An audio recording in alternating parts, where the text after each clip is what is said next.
কমিশনের যে বাইক নিয়ন্ত্রণ তা নিয়ে মামলা, নির্বাচন কমিশনকে তীব্র তিরস্কার হাইকোর্টের। আপনারা কোনো জরুরি অবস্থা ঘোষণা করছেন না, দুদিন আগে জরুরি অবস্থা ঘোষণা করে ভোট, তাহলে কি মানতে হবে কমিশন ব্যর্থ? নাগরিক অধিকার এভাবে কারা যায় না, ব্যর্থতা থাকতে এসব করা হচ্ছে।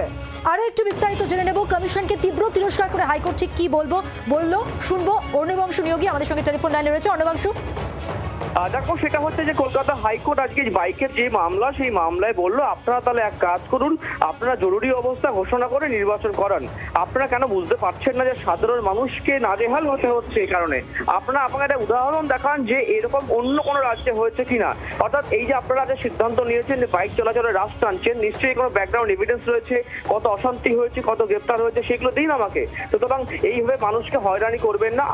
আগামীকালকের মধ্যে কমিশনারের তলব করা হয়েছে উত্তর যে আগে কোনো রেফারেন্স রয়েছে কিনা, যে রেফারেন্স ধরে কিন্তু এই সিদ্ধান্ত তারা নিয়েছে। তাই আগামীকাল জানাতে হবে কমিশনকে তাদের অবস্থান, যে কেন তারা আজকে এই সিদ্ধান্ত নিয়েছিল 24 ঘন্টা জায়গা 72 ঘন্টা বাইক ব্যবহারের ক্ষেত্রে লাগাম টানার জন্য।